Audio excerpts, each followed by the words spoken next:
So this graph here, key in calculator, you get this graph here. Make sure it's positive. So you must make sure that you can get this correct graph using your GC.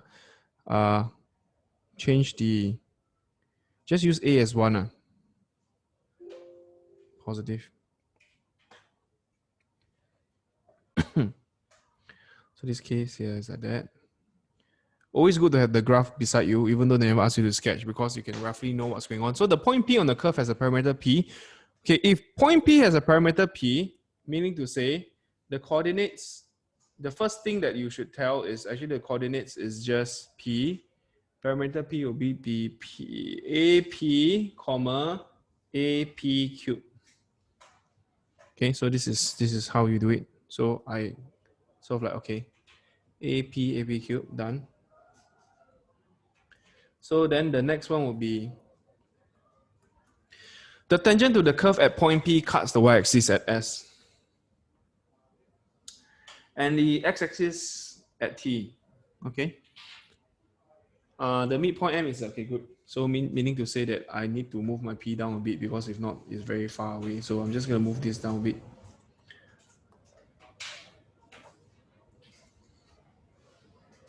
P is AP.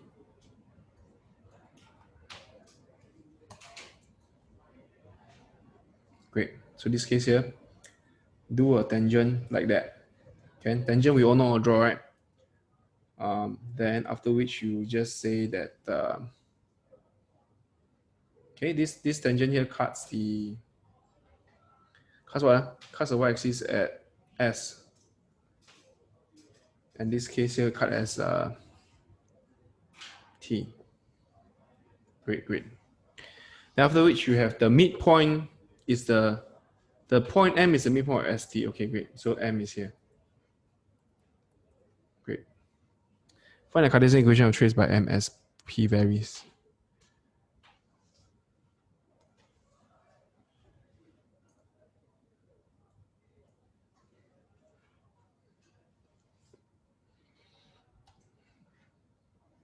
This is what I will do. I know that T is on the x-axis, so this is T comma 0, right? S is on the y-axis. This is S equals to 0 S. Okay. There's a way not to find the equation of tangent. You know, it's actually just secondary school stuff. So I repeat, there's a way not to find equation of tangent. What you need to is actually just M tangent is equals to M PT and equals to M S PS. Okay, so in other words, right, if you M tangent it, you don't even need to find the equation of tangent to substitute. You can just use this equation, but you can also use equation of tangent, is fine. Okay, I'm just going to use this method because this is just much more efficient. I do. Okay, x equals to AT, y equals to AT cube.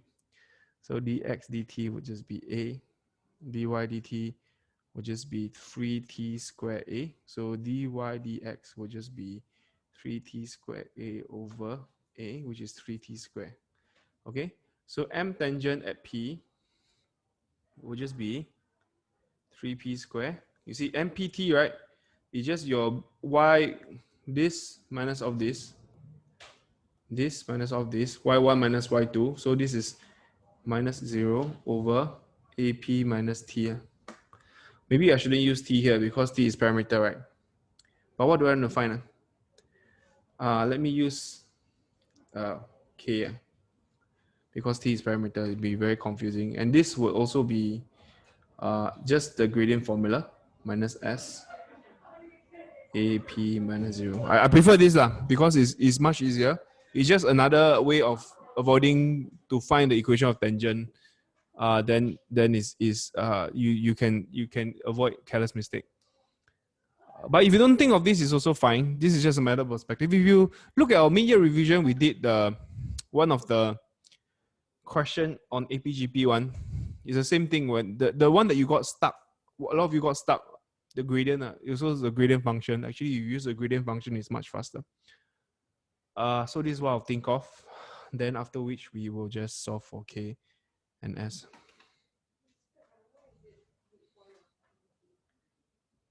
Midpoint of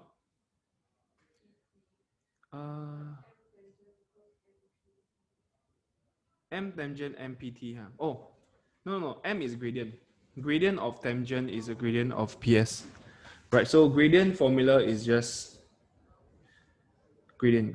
Sorry, M is gradient. Typically when small m is gradient, big M is midpoint.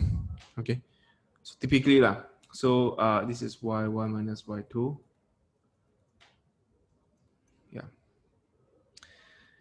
Yeah, that's about it. So I'm just going to find my k. So from here, I will just get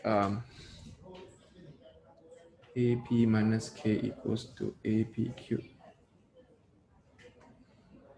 Am I doing too fast? Let me know if I'm going too fast, huh?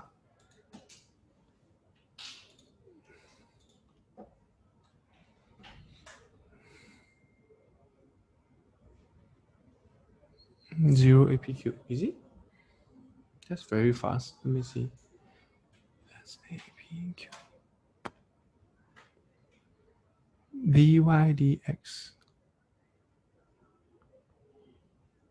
What is your working? Let me hold on first, Mitila. Let me check.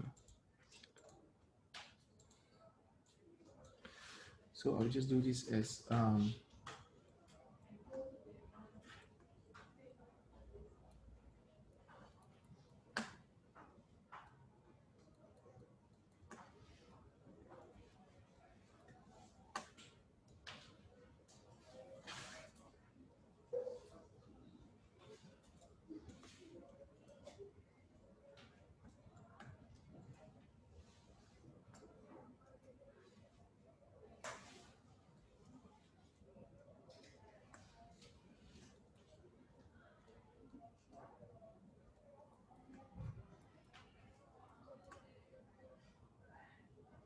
hence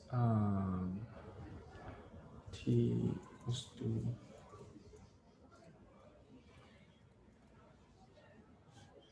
2 to AP. Oh.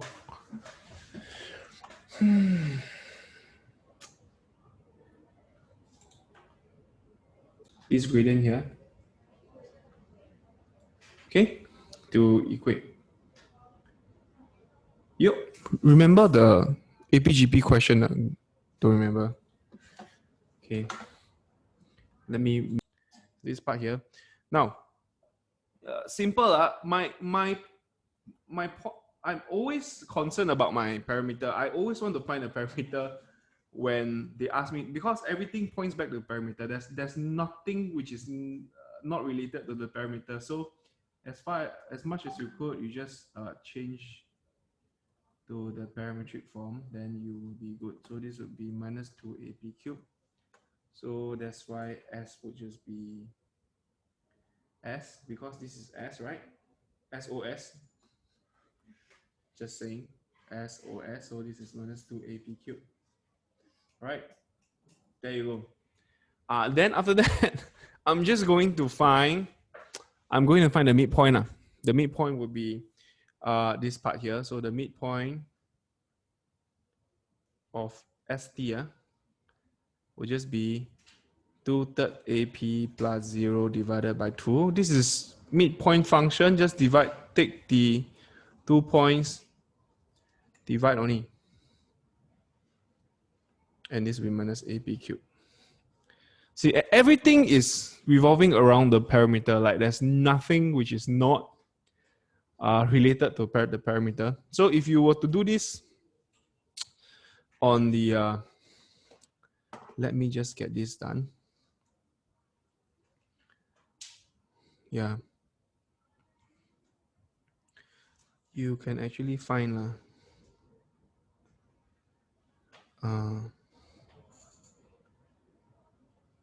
Divya, can I copy your tangent equation? Because to prove my point, I still need an equation. Now I need to find your tangent equation. Okay, very good. Now we will see whether your tangent equation should be correct. Equals to 3p squared x minus pa, right? So is this A? Yeah, so you see, this is correct, right? This is different P. This is the tangent equation. So now we are looking at the midpoint equation here. So later I'll show you. I'll just copy first if you have. I'm going to take this as my 3. Okay, I'm going to label my T here and my S here. So this is 3/2 AP, comma 0. After which I have another one which is actually 0, comma 2, negative 2 AP cubed. Yeah. You see, I just I found these two, right? And I plug it in, right? Everything just sinks in nicely for us. So you see this, these 2 points here. So now these are the 2 points which this is T, this is S, right? Now the midpoint have this equation. So let's just plug it in and see whether this equation will give us a midpoint. Sorry. So it will be a very, very beautiful, like if you see, if this were to be correct, right? We plot into the graph, right? Essentially, whenever I just change my P, right? That point there will be my midpoint. So I'm just gonna put 1/3 AP. 1/3 AP. Yeah. Comma minus AP cube. Okay, so I you see this right here? So this is there you go. You see it's always the midpoint. So cool, right? I think it's damn cool.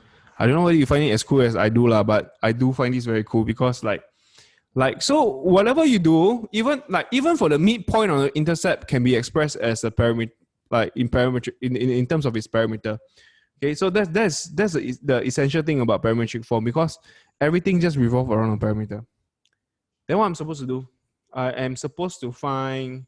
So I found the midpoint already. Then I want to find the equation of Cartesian of the curve that trace M as P varies. Okay, good. So this one just basically change this to Cartesian form. So this will be x equals to 1/3 AP. This is what we did just now. Minus AP cubed. So now we need to get rid of the parameter. We take y divided by x. So it's minus AP cubed. Cartesian. We just take y divided by x, okay? Y divided by x. Minus AP cubed over 1/3 AP. What am I supposed to do?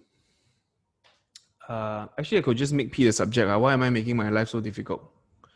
So I could just make P the subject here. Sorry, A equals to P. Then I sub inside here. Can already. So this case here will get us a y equals to minus A, 3x over A cubed. So this is y equals to minus 27x cubed over A squared. What does this mean? Means that if you key this into you know what does this mean? If you key into decimals, you know what we'll get. Cubic function, you trace the midpoint out. So I'll show you. You get a cubic function, but more essentially is the midpoint will follow this equation here. So I want you to connect the dots. If you can literally connect all the dots on the graph here, if you can literally connect and know what you're doing, it's very easy to visualize it. So this is like that. You see that? So the midpoint, you see, this is the beautiful part. The midpoint will follow the cubic function. Yeah, cool, right? I tell you, it's damn cool. I like this.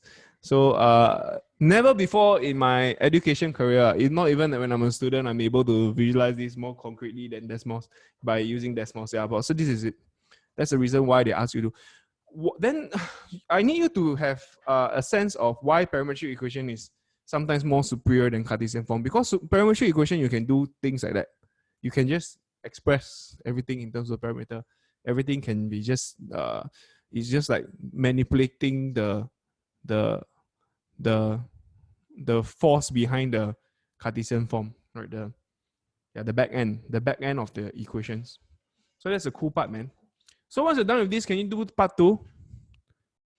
Find the exact area bounded of the curve at x equals 0 and x equals 3 and x-axis. Give you an answer in terms of A. Exact area bounded by curve C. Sorry, area is not R. Bounded by curve C. The line x equals to 0, x equals to 3, and the y-axis. How come x equals to 0? X-axis. C. Interesting, eh? The curve is not like that, man. So you are looking at this area here. This area here.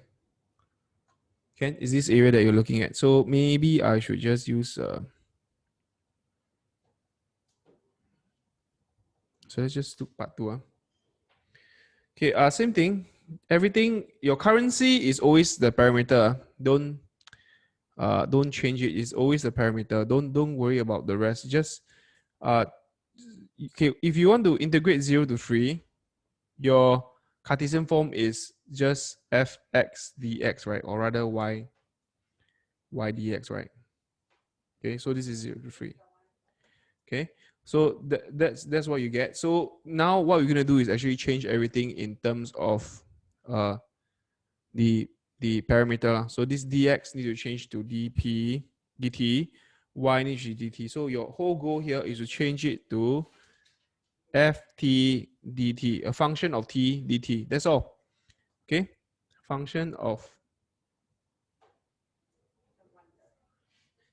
ft dt. Oh, what happened?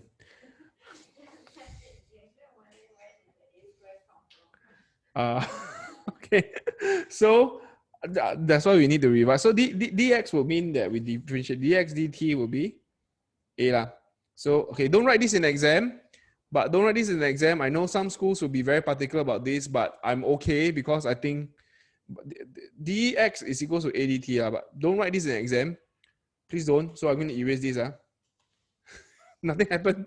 Okay. So but that one will help you to understand. So in other words, this is y. The y change to dt, so this will be a p square. So my whole goal is to change it to parametric form. That's all. So d times a dt. And after which this is t, right? This is x, right? So when x equals to 3, t equals to x equals to 3. 3. Yeah, correct. So t equals to 3 over a. So when x equals to 0, 0. Yeah, 3 over a. Okay, there you go. So a square, bring it out. So this is a square. A square can bring out because it's a constant. We don't care about constant. We really, yeah, we don't really care about constant actually, cause. So it's a square. So there you go. 27. So it's 9. Oh wait, 9a. Answer 9a. No. What did I do? Yeah. 9. 27. Power of 4, huh? Power of 3. Did I do something wrong? Oh, yes. I did. I copied wrongly. Sorry. This is 3. This is 3. This is 4. This is 4. It's very easy to copy wrongly because I keep zooming in and out. Then I always forget. It's like, I think I better switch on my PDF file on the computer. It's easier to see. Don't know, man. My eyes. Tough, man. Okay, good. So this is okay. This is a square. 81 over 4a4 minus 0. Nobody cares about 0. So 81 over 4a square units.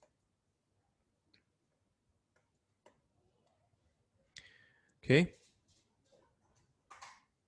And that's all. I think this is okay. This is quite basic for parametric.